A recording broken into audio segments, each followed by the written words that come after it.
أشرف الأنبياء والمرسلين سيدنا محمد وآله وصحبه وسلم وارض اللهم عن سادتنا أبي بكر وعمر وعثمان وعلي وعن صحابة رسول الله أجمعين اللهم سبحانك لا علم لنا إلا ما علمتنا وعلمنا ما ينفعنا وزدنا علما اللهم ربنا آتنا في الدنيا حسنة وفي الآخرة حسنة وقنا عذاب النار يا عزيز يا غفار يا رب العالمين. Hari ini kita akan melanjutkan kajian tentang sholat ya. Masih ada PR, kemarin belum menjelaskan satu lagi. Wajib sholat sudah, sunnah sholat juga sudah, syarat juga sudah sebelumnya. Namun di syarat ini ada yang masih ketinggalan. Ada syarat sholat sebelum melakukan, ada syarat setelah melakukan. Kemarin kelewat. Kalau syarat sah sholat sebelum melakukan itu adalah taharah, ya, berwudu, kemudian masuk waktu, dan juga suci tempat pakaian dan badannya. Nah, sekarang ada syarat sebelum sholat berlangsung. Sebelum sesudah ya. Sudah ya. Nah ini. Wa sunanuha qabla dukhul fiha syai'an. Berarti yang tadi syarat sudah ya. Sudah selesai. Sekarang sunnah sholat, ada sunnah sebelum sholat, ada sunnah setelah masuk sholat. Nah, sunnah sebelum sholat itu dua, yaitu al-adzanu wal iqamah. Adzan dan iqamah itu hukumnya adalah sunnah. Wa sunnanuha qabla dukhuli fiha syai'ani al-adzanu wal iqamah. Khusus sholat fardu maka hendaklah hukumnya sunnah mengumandangkan adzan dan iqamah. Lis salawatil mafruḍah wa dalla ala masyru'iyyatiha ma rawahu Bukhari wa Muslim. Ini hadisnya Bukhari Muslim. Beliau bersabda Nabi SAW, idza hadaratis shalah falyu'adzin lakum ahadukum wal ya'ummakum akbarukum. Jika telah masuk waktu salat maka hendaklah salah satu di antara kalian mengumandangkan azan dan satu orang menjadi imam yang paling akbar, yang paling layak untuk menjadi imam salat. Wa inda Abi Dawud min hadis Abdullah bin Zaid, dalam hadis Abu Dawud nomor 499, Rasulullah SAW, Abdullah bin Zaid radhiyallahu ta'ala beliau mengatakan wa taqulu idza aqamta ila sholati Allahu akbar sampai akhir. Nah, sekarang azan, sigatul azan, redaksi azan yang ada dalam keterangan riwayat itu adalah Allahu akbar, Allahu akbar, Allahu akbar, Allahu akbar. Asyhadu an la ilaha illallah, asyhadu anna dua kali, asyhadu anna Muhammadar Rasulullah, wa asyhadu anna Muhammadar Rasulullah. Kemudian hayya 'alas shalah, hayya 'alal falah. Kemudian setelah itu hayya shalah dua kali, hayya 'alal falah dua kali ya. Allahu akbar, la ilaha illallah. Wa yudhifu bi adzanil fajar as-salatu khairum minan naum. Ini yang sering ditanyakan oleh Pak Haji Hikmat. Jadi itu ada riwayatnya bahwa itu memang mau orang-orang sudah bangun atau belum tetap dibaca as-salatu khairum minan naum. Ya, tetap dibaca. Karena sebagian ada yang memahami kalau orang sudah bangun, udah pada sahur, katanya udah pada makan, ngapain lagi disebut as-salatu khairum minan naum, kan udah bangun. Nah, dalam ibadah kita ini tauqifi. Kalau memang dituntunnya begitu, tuntunannya, ajarannya demikian, maka kita praktekkan. Meskipun orang-orang sudah bangun, sudah di masjid misalkan, tetap as-salatu khairum minan naum dikumandangkan. Dan secara makna as-salatu khairum minan naum itu bukan membangunkan orang tidur, tapi memberitahu bahwa sholat itu lebih baik dari tidur. Semacam pemberitahuan, semacam informasi, sholat itu lebih baik dari tidur. Maka itu berlaku bagi orang yang sedang tidur atau orang yang sudah bangun. Tetap dibaca. Ini menjawab pertanyaan atau mungkin keraguan bahwa as-salatu khairum minan naum jika sudah pada bangun katanya tidak dibaca. Dan ini adalah dalilnya bahwa meskipun orang sudah bangun, sudah terjaga, sudah kumpul di masjid bahkan, maka lafaz as-salatu khairum minan naum tetap dibaca.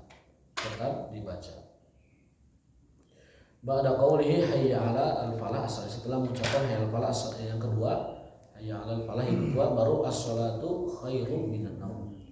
Wasiqatul iqamah Allahu akbar dua kali Allahu akbarnya. Karena ada yang berpendapat qomat itu sekali takbirnya. Iya. Ada kan? Ada yang berpendapat qomat itu satu kali takbirnya. Nah, di riwayat ini qomat itu dua kali takbirnya. Allahu akbar, asyhadu an la ilaha illallah, asyhadu anna Muhammadar Rasulullah, hayya 'alas shalah, qad qamatis shalah, Allahu akbar, la ilaha illallah. Wa qad sabata dzalika bil ahadits shahihah, indal Bukhari wa Muslim. Itu berdasarkan riwayat sahih dari Bukhari dan Muslim. Ya, itu berdasarkan riwayat sahih dari Bukhari dan Muslim. Wa yusannu bahkan riwayat lainnya. Wa yusannu liman sami'a al-adzan an yaqula misla ma yaqul muadzin fa idzan taha bil adzan shalla 'ala nabi sallallahu alaihi wasallam.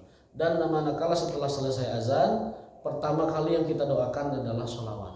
Baru setelah itu doa dakwati tammah. Disunnahkan dalam hadis-hadis sahih, setelah muazin la ilaha illallah kita sholawat dulu, baca dulu azannya la ilaha illallah, Allahumma sholli ala Muhammad wa ali Muhammad, baru Allahumma rabba hadhihi da'wati tammah wa sholatil qa'imah ati Muhammadin rasulullah wa ba'athu maqaman mahmudan ladzi wa'atah. Dah sampai situ. Tidak ada tambahan ya. Untuk yang azan. Untuk yang mendengar. Yang azan juga sama kan, dia mendengarkan suaranya juga dia. Jadi yang azan juga baca, yang mendengarkan juga baca. Setelah azan, sholawat, baru doa dakwati tammah. Itu tuntunan ataupun yang disabdakan oleh Rasulullah. Bahkan dalam hadis lainnya itu, kalau kamu mendengar azan lalu membaca sholawat, mendengar azan, mengikuti azan, membaca sholawat dan membaca doa wasilah tadi, kata Rasulullah SAW, kamu minta apapun Allah pasti kasih. Jadi pakai inna kalau tuh liburnya. Nah dalam hadisnya tidak ada. Tidak ada. Inna kalau itu tambahan mungkin dari ulama, mungkin tambahan dari ulama. Tapi ya posisi muadzin, posisi katanya harus gini karena kita lihat di negara lain itu ada yang santai. Ya awalnya begini supaya itu lebih lebih serius ya. Dan supaya dia tidak katorekan dengan suara dia gitu. Di antaranya gitu ya. Supaya tidak terganggu oleh yang lain. Supaya juga tidak tergantung konsentrasinya oleh yang lain. Karena saya juga pernah kejadian azan lupa ini sudah hayal sholat atau hayal apalah, demi Allah Pak bisa lupa gitu Pak, lagi azan Pak. Lalu si katalah ini hayal sholat hayal apalah itu sampai kejadian bisa begitu Pak. Jadi kita tuh ternyata azan itu barang sepele tapi masya Allah bisa lupa itu. Walaupun sudah katalar ya sudah hafal, itu kadang-kadang kalau ada gangguan suara luar itu. Jadi itu lafaz azan, iqamah 2 kali dan azannya itu tetap ada as-sholatu khairun minan naum. Dan menjawab adzan itu kalau hayya 'alas shalah, maka jawabannya dalam sebuah riwayat itu adalah hayya 'alas shalah. Tapi pas as-sholatu khairun minan naum memang tidak ada tuntunan dari nabinya as-sholatu khairun minan naum apa jawabannya. Dalam hadis tidak ditemukan jawaban untuk as-sholatu khairun minan naum. Tidak ada. Tetapi Imam Nawawi dalam kitabnya mengatakan bahwa membaca sodakta wa bararta. Sodakta wa bararta. Itu jadi yang kita baca itu adalah saran dari Imam Nawawi. Karena memang tidak ada hadis yang jelas apa jawaban dari as-sholatu khairun minan naum. Sebagian ulama berpendapat jawaban as-sholatu khairun minan naum itu jawabannya sama dengan yang diucapkan muazin. Jadi muazin mengatakan as-sholatu khairun minan naum, kita menjawabnya as-sholatu khairun minan naum. Dengan hadis umum bahwa apabila orang mendengar azan maka ikuti kul ma yaqul muadzin, katakan apa yang dikatakan oleh muadzin. Wa yaqulu mimma yaqul muadzin, mengucapkan apa yang diucapkan muadzin. Di hadisnya pengecualian hanya saat hayya 'alas shalah. Kita menjawabnya la haula wala quwata illa billah.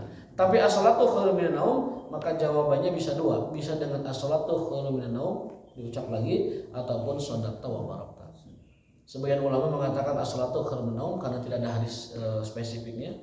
Namun Imam Nawawi mengatakan jawab dengan shadaqta wa barakta. Jadi jelas ya, kalau hayya 'alas shalah itu jawabannya la haula wala quwata illa billah berdasarkan hadis, berdasarkan keterangan hadis. Kalau as-sholatu khairun minan naum bisa diucap ulang, bisa juga dengan shadaqta wa barakta. Hayya 'alal falah juga sama.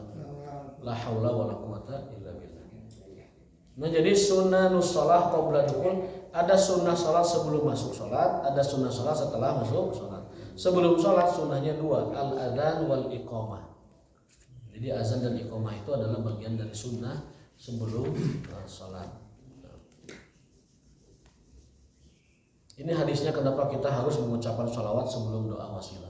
Idza sami'tum al-muadzin faqulu misla ma yaqul. Kata Rasul, apabila kalian mendengarkan azan, maka ucapkan apa yang diucapkan oleh muadzin. Summa sallu alayya, dan bersalawatlah kepadaku. Fa innahu man shalla alayya salatan sallallahu biha alaihi asyran. Karena barang siapa yang bersalawat kepadaku 1 kali, maka Allah bersalawat padanya 10 kali. Kita 1 kali salawat kepada Nabi, Allah membalas kita dengan salawat 10 kali kepada kita. Masya Allah. Dan salawatullah itu adalah barakatuhu wa rahmatuhu wa maghfiratuhu. Dan salawat Allah kepada kita maksudnya adalah berkahnya, rahmatnya, dan juga ampunan-ampunannya. Maka sangat beruntung orang yang mengucapkan 1 kali salawat kepada Rasulullah, itu Allah membalasnya dengan 10 kali salawat. Terutama salawat pada azan. Karena ini hadisnya, man shalla alayya salatan sallallahu biha alaihi asyran. Summa sallallahu lil wasilah. Nah, baru setelah salawat membaca doa Allahumma rabb hadhihi da'wati tammah. Jadi jangan langsung Allahumma rabb hadhihi tammah, salawat dulu. Sesuai dengan hadisnya, salawat dulu. Apa itu wasilah? Wasilah adalah fa innaha manzilatun fil jannah la tambagi illa li 'abdin an ibadillah. Wa arju an akuna ana huwa. Itu wasilah itu adalah posisi tertinggi di surga. Posisi tertinggi di surga, dan kita memohonkan tempat itu untuk Rasulullah sallallahu alaihi wasallam karena beliau mengatakan arju an akuna ana huwa. Aku ingin yang di wasilah itu akulah orangnya. Makanya Nabi menganjurkan kita mendoakan beliau dengan al-wasilah, dengan makom manzilah tertinggi di surga. Faman sa'alallaha lil wasilah halat alaihi syafa'ah. Yang kedua faidahnya, selain doa kita diijabah kalau kita baca sholawat setelah azan, faidah yang kedua adalah faman sa'alallaha lil wasilah halat alaihi syafa'ah. Orang tersebut akan mendapatkan syafaat Rasul sallallahu alaihi wasallam. Wajib mendapatkan syafaat Rasul. Orang yang mendengar azan lalu bersolawat, kemudian membaca Allahumma rabb hadhihi al-tamah wa salatu qayyimah sampai akhir, maka kata Rasul halat lahu syafaati yaumil qiyamah. Ay wajabat lahu syafaah yaumil qiyamah. Wajib baginya diberikan syafaat. Berarti itu jaminan. Kalau la ilaha illallah Allahumma shalli ala Muhammad wa ali Muhammad Allahumma rabb hadhihi al-tamah wa salatu qayyimah dan seterusnya. Itu kita sudah dapat tiket syafaat, Pak. Kalau kita membaca sholawat ba'da azan lalu membaca rabb hadhihi al-tamah, itu 1 tiket syafaat sudah kita dapatkan. Bayangkan kalau tiap azan disimak lalu membaca sholawat dan membaca doa wasilah, itu berapa tiket yang kita kumpulkan untuk masuk ke syafaatnya Rasulullah SAW. Ay istahaqqaha wa wajabat lahu. Artinya hukumnya wajib dia mendapatkan syafaat. Berarti tiket, ya, golden ticket itu. Sholawat pada azan itu golden ticket kita mendapatkan syafaat. Tapi syaratnya tadi yaqulu ma yaqulul muadzin. Yaqulu ma yaqulul muadzin, dia selalu mengucapkan apa yang dikatakan oleh muazzinnya. Muazzinnya mengatakan mengucapkan apa, dia ikutin. Lalu setelah itu membaca sholawat dan doa tadi. Warawal Bukhari radhiyallahu ta'ala anhu wa ghairuhu an Jabir radhiyallahu anhu anna Rasulullah qala man qala hina yasma'u nida Allahumma rabb hadhihi da'wati tammah was salatil qa'imah ati Muhammadan lil wasilata wal fadilah wa ba'athhu maqaman mahmudan alladhi wa'adtahu. Titik kalinya. Halat lahu syafaati yaumil qiyamah. Wajib baginya mendapatkan syafaat hari kiamat. Diterjemahkan doa yang bersama Allahumma rabb hadhihi tammah. Ya Allah, pemilik panggilan sempurna ini. Panggilan sempurna itu azan, sholat misalnya. Ya Allah, Tuhan yang memiliki panggilan sempurna ini. Wassalatil qa'imah, ya sholat yang ditegakkan ini. Ati Muhammadan, berikanlah Muhammad SAW al-wasilah, tempat tertinggi di surga. Wal fadilah, dan keutamaan. Wa ba'asu, dan bangkitkanlah beliau maqaman mahmuda, di tempat yang terpuji. Alladzi wa'ada, yang telah kau janjikan. Maka kata Rasul, yang mendoakanku dengan itu dia akan diberikan syafaatnya. Wajib dari bagian dari selawat itu doa ya. Bagian dari selawat. Diartikan oleh ini pensyarah, ini kan kitab ini kan asalnya matan goyah wa takrim, matan Abi Syuja, kitab kitab Kitab yang aslinya apa Pak sebelum Goyah wa Takrib. terus Ini kitab paling otentik dan juga muktabar, resmi, muktamad dalam fikih Syafi'i. terus Disyarah oleh ini namanya Dr. Mustafa Dib Al-Mugho, doktor syariah Islamiyah di Mesir, Al-Azhar Mesir. Jadi yang mensyarah kitab ini adalah Dr. Al-Mugho. Beliau ini banyak mengarang kitab-kitab dan mensyarah kitab-kitab, memberikan catatan, memberikan tambahan, memberikan periwayatan hadis dan lain sebagainya dari kitab-kitab masa lalu yang mungkin kalau dibaca oleh pemula itu agak sulit. Kitab-kitab masa lalu disyarah oleh beliau, menghadirkan hadis sahihnya, menghadirkan penjelasannya dan sebagainya. Seperti tadi dakwah utama kata beliau itu dakwah tauhid. Kalau maqamah mahmuda itu adalah posisi tertinggi Rasul di surga. Kalau asilah itu adalah al-wasilah itu posisi tertinggi, maqamah mahmuda itu posisi yang paling terpuji di sisi Allah Subhanahu wa taala. Itu penjelasan dari beliau. Ada waktu tamah ayat tauhid, al-fadilah ay martabah az-zaidah, tambahan nikmat dari Allah Subhanahu wa taala, maqamah mahmuda tempat tertinggi dan seterusnya. Ini penjelasannya panjang, kita langsung saja. Wa tusannu salatu ala nabi SAW wa du'a lil muadzin aidan. Nah, tadi pertanyaan Bapak tadi. Disunnahkan baca sholawat dan doa tersebut lil muadzin aidan, termasuk bagi muazzinnya. Jadi yang azan baca sholawat dan wasilah, juga yang mendengar mengikuti muazin baca sholawat dan baca wasilah. Dua-duanya disunahkan. Wa yaqulu bi sautin akhfad minal adzan, tapi syaratnya yang menjawab azan suaranya harus lebih kecil dari muazinnya. Ulah tarik, jadi nggak ganggu muazin. La ilaha illallah, muazin ruas. Muazin ruas, jadi dia lupa bacaannya. Karena makmumnya yang ngikutnya terlalu tarik jawabannya. Yang rame, yang tarik menjawab azan itu tidak disunahkan. Bahkan itu dapat mengganggu orang yang azan. Wa yaqulu bi sautin akhfad, harus dengan suara yang rendah. Tidak boleh mengganggu muazzin minal adzan wa munfasilun anhu, dan jangan langsung munfasil, harus terpisah. Di kita mah muazzinnya belum la ilaha illallah ramai itu, harus terpisah. Muazzin harus la ilaha illallah beres baru la ilaha illallah. Di kita kadang pabalap-balap, asyhadu an la ilaha illallah, asyhadu an la terlalu cepat itu tidak dianjurkan. Nggak ganggu azan itu, rewas dia. Grogi began gitu langsung. Dia ingatnya barangkali saya ada salah ini bacaan, ada yang kelewat gitu. Nah di sini munfasilun anu, harus terpisah. Semangat. Beres dulu asyhadu anna Muhammadar Rasulullah, beres, baru kita makmumnya asyhadu anna Muhammad. Ulah tarik-tarik nggak gandengan, jangan langsung, jangan nempel, jangan bareng, jangan ngebuntutin banget, jangan, tapi kasih jarak. Nah yang biasa terjadi di kita jangan diteruskan, pelan. Asyhadu an la ilaha illallah, dia beres kan, baru asyhadu an la ilaha illallah, dan lirih saja. Ulah tarik-tarik paganding-ganding di masjid, muazzinnya hawak. Cukup pendengaran sendiri ya. Cukup pendengaran sendiri. Akhfad minal adzan wa munfasil, dan terpisah. Hatta la yatawahhamu annaha min alfadil adzan, sehingga la yatawahhamu, tidak menjadi umum gitu bahwa itu adalah lafaz azan. Kemudian wa yustasna min muwafaqati sami lil muadzin qawlu hayya 'alas shalah hayya 'alal falah. Tadi pertanyaan Pak Haji Hikmat tadi, hayya 'alas shalah hayya 'alal falah, dua-duanya itu jawabannya adalah la haula wala quwata illa billah. Adapun as-salatu khairum minan naum, tadi dalilnya adalah riwayat Bukhari 588 dan riwayat Muslim 385. Untuk hayya 'alas shalah hayya 'alal falah ada hadis khususnya, jawabannya adalah la haula wala quwata illa billah. Adapun as-salatu khairum minan naum, maka yang memberi saran jawabannya itulah Imam Nawawi, mengatakan shadaqta wa bararta. Kalau imam lain mengatakan cukup ucapkan seperti muazzin mengatakan, yakni as-salatu khairum minan naum.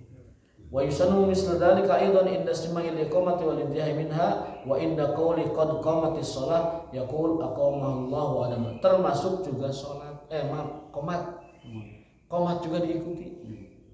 Qomat juga diikuti. Allahumma la ilaha illallah, semua diikuti. Wa yusannu misal dzalika aidan inda simail iqamah. Siapa yang komat? Yang komat yang azan. Yang adan. Yang azan. Katanya imam. Yang komat, yang nyuruh. yang nyuruh komat imam, tapi yang komatnya muazin.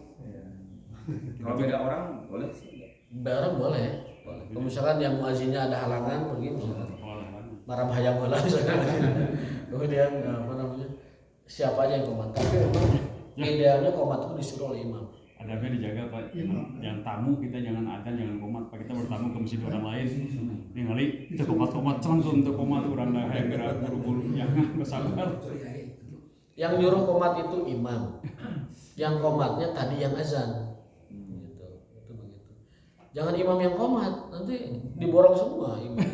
Mau azan imam, mau komat imam, mau imaman juga imam. Jadi imamnya kasihan. Jadi Saudi kurang kejadian kecil kan.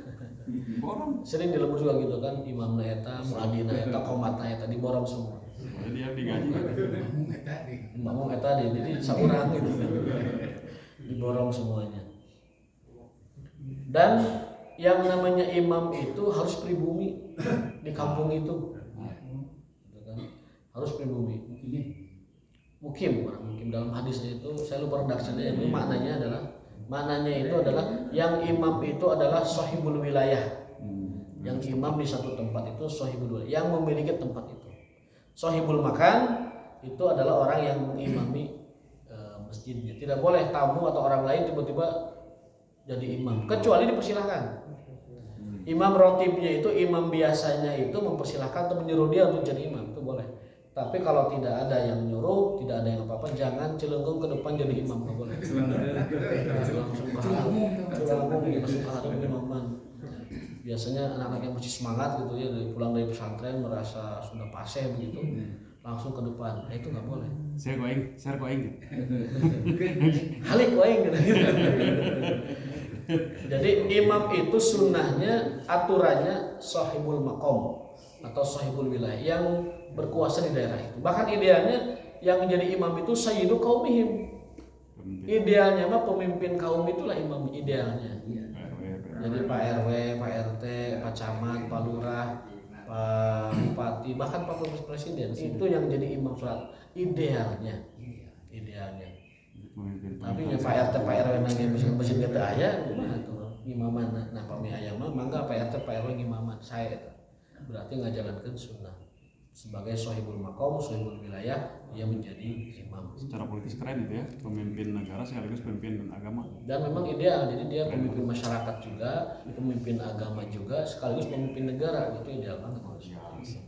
Terus kalau yang komat sama dengan yang azan, yang komat sama dengan azan, mengikuti apa yang disebut oleh yang komat. jadi lama. Makanya sering kita dengar ketika komat la ilaha illallah, lalu di belakang la ilaha illallah, itu adalah mengikuti bacaan komat. Dan mulai. Kalau kekejar dari awal silakan, kalau kekejar. Allah. Jadi ngikutin aja, ngikutin bacaan komat begitu. Remeng-remeng gitu. Setelah itu la ilaha illallah, la ilaha illallah. Wa yusannu misla dzalika aidan inda sima'il iqamah wal intihai minha wa inda qauli qad qamati shalah. Nah, pas qad qamati shalah, jawaban kita adalah aqamahallah wa adamaha. Aqamahallah. Kan kata muazin, salat telah tegak atau sudah mulai. Maka jawaban kita ada aqamahallah. Semoga Allah melestarikan, mengabadikan salat ini tetap bisa kita lakukan. Aqamahallah wa adamaha. Semoga Allah melestarikan salat ini. Dari mana itu asalnya? Dari hadis riwayat rawahu Abu Dawud, Imam Abu Dawud. Saat muazin qomat dan mengatakan qad qamati shalah, jawabannya adalah aqamahallah wa adamaha. Aqamahallah wa adamaha. Semoga Allah mengekalkan salat dan mengabadikannya. Jarang sekarang. Lagi kitabnya nabi diawasaina.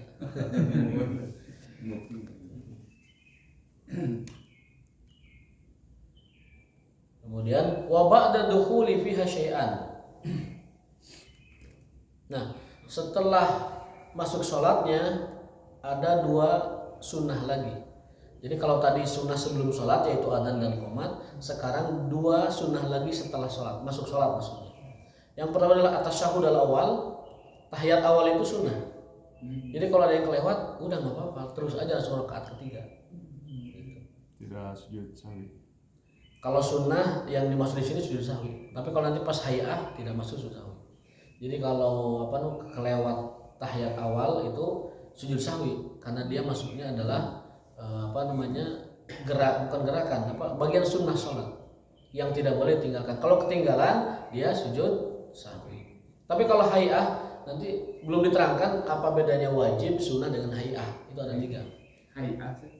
Hayah itu gerakan sholat yang kalau ditinggalkan tidak apa-apa gitu. Tapi kalau sunnah itu menurut kitab ini, sunnah itu kalau ditinggalkan dia sujud sahwi, termasuk tasyahud awal. Tasyahud awal itu adalah sunnah, kalau ditinggalkan dia sujud sahwi. Jadi tidak usah setelah berdiri turun lagi, tidak usah. Jadi lanjutkan rakaat ke-3. Kan sering kita ini sholat misalkan 4 rakaat, tiba-tiba berdiri loh, kok saya udah di rakaat ke-3 tadi nggak duduk. Nah maka nggak usah duduk, teruskan aja. Nanti sujud sahwi. Dan makmum harus ikut. Tapi biasanya Ya. Kalau nggak sujud sahwi, misalnya Tidak tahiyat. Kalau fikih Syafi'i sujud sahwi. Meskipun itu adalah bagian dari min sunani as-shalah. Wal kunutu fi subhi. Nah, ini fikih Syafi'i mengharuskan sujud sahwi bagi yang tidak kunut subuh. Syafi'i. Karena Imam Syafi'i menganggap kunut subuh itu sunnah, dan sunnah bagi Syafi'iyah itu dalam sholat kalau tidak dilakukan itu mengharuskan sujud sahwi. Mereka mendalilkan pendapatnya dengan riwayat ini. Rawal Hakim an Abi Hurairah. Riwayat Hakim dari Abu Hurairah radhiyallahu kana Rasulullah adalah Rasulullah idza rafa'a ra'sahu minar ruku', kalau sudah selesai ruku' fi sholati subhi fi raq'ati tsaniyah rafa'a yadayhi yad'u bi hadha du'a Allahumma hdini fiman hadait wa 'afini fiman 'afait. Itu adalah dalam kitab Mughnil Muhtaj nomor 1 halaman 166. Itu seperti itu. Jadi dalam fikih Syafi'i kalau nggak kunut sujud sahwi. Kalau fikih Hanafi jelas tidak ada kunut. Fikih Maliki kunut tapi sebelum ruku. Sebelum ruku kunutnya. Fikih Hanafi, fikih Maliki, fikih Ahmad tidak ada kunut. Ya, tidak ada. Jadi Hanafi tidak ada kunut. Maliki ada sebelum ruku, Hambali tidak ada, bahkan memakruhkan. Kalau yang terakhir Syafi'i itu sunnah, sunnahnya juga sunnah kalau ditinggalkan harus sujud sahwi. Pakai sujud sahwi. Jadi biar kita tahu posisi kunut itu bagaimana gitu. Yang digunakan hadisnya sama bahwa Rasulullah SAW itu ketika sholat subuh beliau melakukan kunut dengan doa Allahumma hdini fiman hadait. Hanya saja mereka berbeda pendapat apakah hadis itu dhaif atau tidak. Gitu kan? Sebagian mengatakan bahwa itu hadis dhaif, hadisnya lemah katanya. Tapi ada yang membantah juga, lemah itu dari jalur yang ini, tapi jalur yang lain itu sahih. Dari silsilah hadis yang lain, riwayat hadis lain itu sahih. Makanya kalau perbedaan riwayat ini masih ada, akan tetap ada hukumnya 2 gitu. Ini boleh, ini tidak begitu. Jadi sebagian ulama mengatakan hadis ini dhaif sehingga kunut subuh tidak ada. Sebagian ulama mengatakan ada hadis sahihnya riwayat lain meskipun hadis yang ini dhaif gitu. Makanya mereka tetap menggunakan kunut kan begitu. Rasulullah kunut. Ya itu hadisnya itu seperti itu. Hanafi Hambali itu sesudah Rasulullah kan? Sesudah Rasulullah. Ya Rasulullah kunutnya. Mereka kan berpendapat karena memahami hadis. Mereka itu berpendapat dengan memahami hadis. Hadisnya itu Rasul itu sholat subuh itu kunut. Tetapi sebagian ulama ini hadisnya dhaif, lemah, tidak bisa dijadikan dasar hukum. Maka kunut subuh tidak ada karena hadisnya lemah. Gitu kan? Jadi orang yang mengatakan kunut subuh tidak ada itu karena berpendapat hadisnya lemah. Paham ya?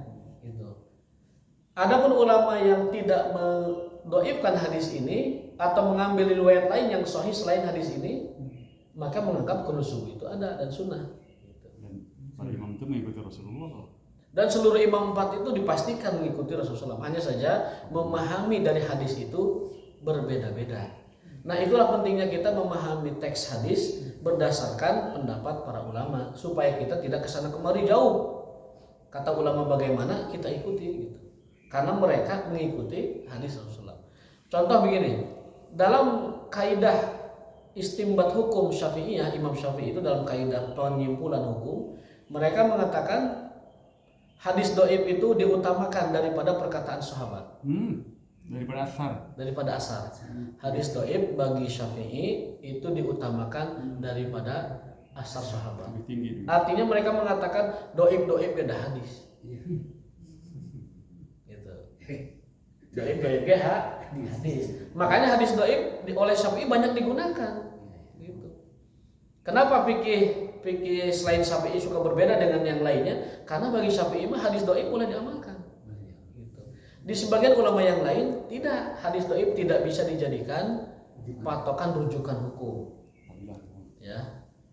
Kecuali bab akhlak. Kalau ulama lain itu hadis dhaif nggak boleh jadi patokan hukum, cuman boleh untuk akhlak dan fadilah, keutamaan ibadah dan juga akhlak, perangai, perilaku. Tapi bagi Syafi'i enggak, hadis dhaif pun bisa dipakai. Nah, karena mereka berbeda memahami tentang kedudukan hadis itu sendiri, bahkan sebagian ulama mengatakan ini dhaif, ini tidak dhaif, sehingga hukum ke kita pun akhirnya berbeda. Nah, kalau itu terlalu dalam tidak jelas sederhananya mah. Pokoknya mah itu ulama 4 mazhab itu semuanya dipastikan mereka menginduknya kepada hadis Rasul SAW. Hanya saja dalam mengartikan, memahami dan menyimpulkan hukumnya mereka punya metode masing-masing. Kata Pak Dudi mah yang dia ngikutin kunut imam sombong kali. Sombong itu dikatakan sombong katanya. Itu mah mungkin pernyataan pribadi ya. Ya pernyataan pribadi itu mah. Pribadi. Bacaan kunutnya apa sih? Allahumma hadini fiman hadini.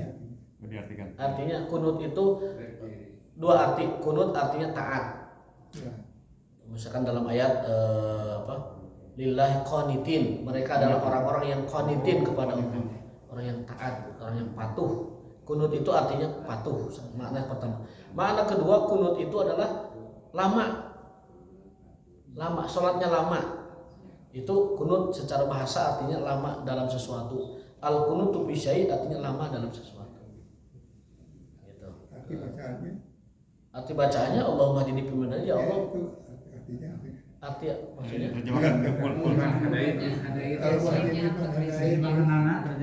Allahumma hadini fiman hadayta, ya Allah. Allahumma hadini fiman hadayta, ya Allah berikan aku, ya Allah berikan aku petunjuk. Allahumma hadini fiman hadayta, seperti orang-orang yang Kau beri petunjuk. Wa afini fiman afait, dan ya Allah berikan aku afiat, kesehatan seperti orang-orang yang Engkau berikan kesehatan. Wa tawallana fiman tawallait, ya Allah urusilah urusan kami sebagaimana orang-orang yang Engkau urusi urusannya. Wa barik lana fima atait, ya Allah berkahilah kami dari seluruh apa yang telah Engkau berikan kepada kami. Yang terakhirnya wakini bi rahmatika syarra ma qadait. Kalau bersamaan berarti wakina bi rahmatika syarra ma qadait, dan jagalah kami dengan rahmatmu dari seluruh keburukan-keburukan yang telah Engkau tetapkan. Itu doa yang pertama. Lalu yang doa tengahnya itu doa untuk kemaslahatan kaum muslimin. Allahumma salimna wal muslimin, ya Allah selamatkan kami dan kaum muslimin. Wa afina wal muslimin, sehatkan kami dan sehatkan kaum muslimin. Walu waqfina wa iyyahum syarra masaibid dunya wadin, jagalah kami dan kaum muslimin dari keburukan kejahatan dunia dan keburukan dalam agama. Waqfina wa iyyahum syarra masaibid dunya, jagalah kami dan kaum muslimin dari musibah agama dan juga musibah dalam dunia. Jadi mampu tinggal amin aja. Amin saja. Angkat kanan. Angkat tangan, Syafi'i angkat tangan.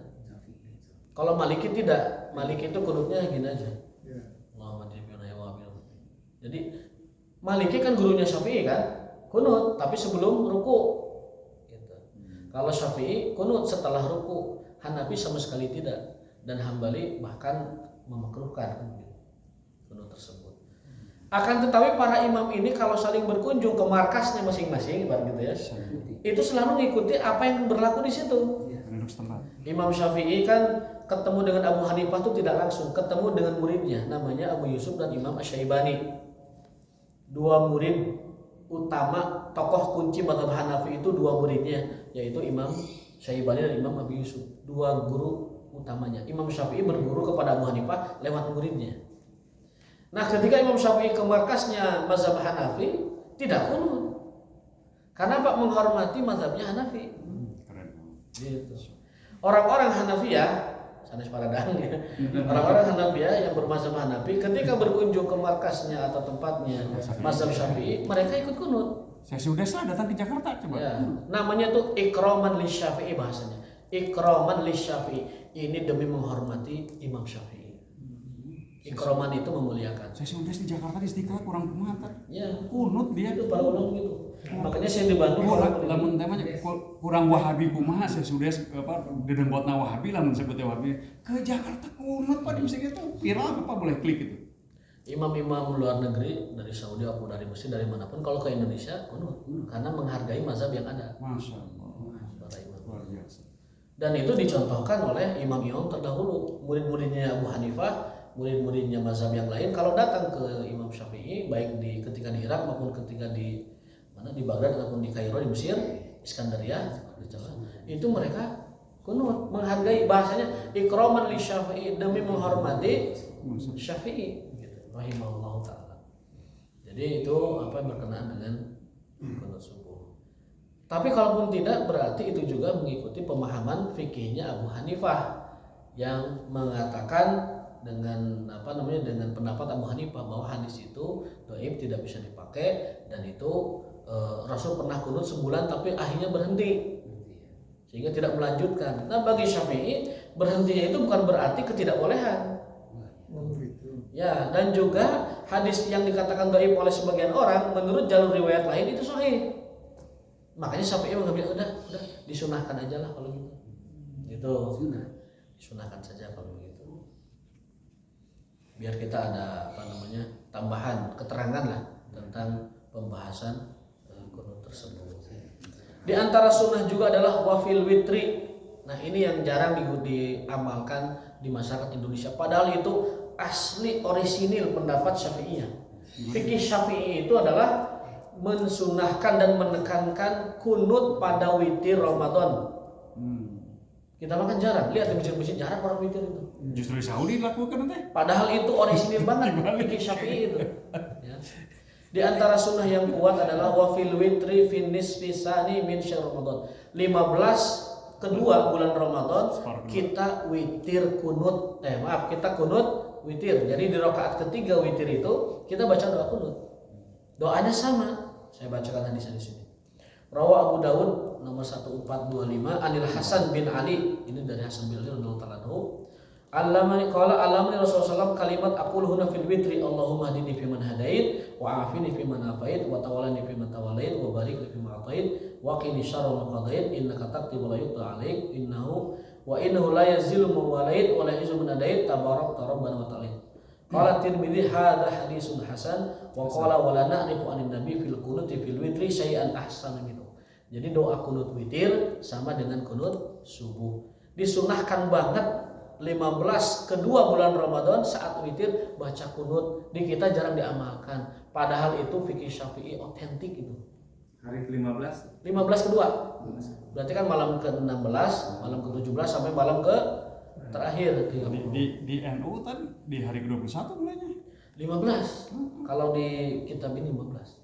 Di 15 kedua itu kita disunahkan melakukan kunut. Ya. Syafi'i itu ya. Syafi'i. Kenapa jadi Saudi yang Hambali yang melakukan dibalik?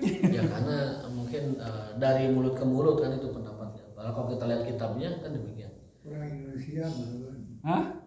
Orang mungkin itu orang ya. Bukan di Saudi itu kan dia kunut. Oh di haram, iya di haram kunut. Kan Di dia. haram itu 15 kedua kunut. Padahal dia Hambali kan, namun dia bisa dihambalikan gitu. Ini orang Indonesia. Indonesia itu justru Lain orang Indonesia imam naik. Ya imamnya orang Indonesia, orang Arab. Astagfirullah, masih di haram banyak orang Indonesia. Mana ada orang Indonesia jadi imam sih di haram? Orang Soreang masih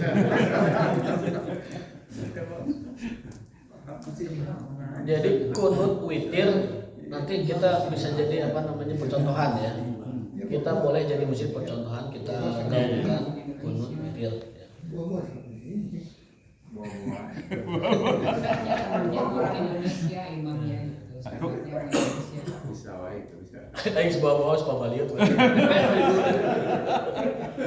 Pabaliut kan namanya. Jadi nanti kita syiarkan kunut witir ya. Insyaallah. 15 kedua itu bagian dari Masya Allah. Sallallahu Alaihi Wasallam. Sebenarnya tema intinya belum saya sampaikan, ini hayatus sholat, gerakan-gerakan sholat yang kalau ditinggalkan itu tidak apa-apa gitu. Tidak jadi beban apapun. Di antaranya itu adalah ini yang paling penting saja ya. Itu terkait dengan bacaan-bacaan, bahkan misalkan sujud tidak baca doa sujud, itu yang rukun itu sujudnya. Bacaannya mah hayah. Yang kalau ditinggalkan tidak apa-apa gitu kan. Dan lain sebagainya. Nanti insyaallah di pertemuan berikutnya kita akan perdalam lagi tentang hayatus sholat, gerakan-gerakan sholat yang kalau ditinggalkan tidak usah sujud sahwi. Dan itu banyak jumlahnya 15 gerakan sholat kalau kita tidak lakukan tidak apa-apa dan tidak usah sujud sahwi. Dan gerakan itu biasa kita lakukan dalam sholat. Wallahu ta'ala bisawab wa taufiqun billah. Kita tutup dengan subhanallah wa bihamdika asyhadu an la ilaha illa anta astaghfiruka wa atubu ilaik. Wassalamualaikum warahmatullahi wabarakatuh.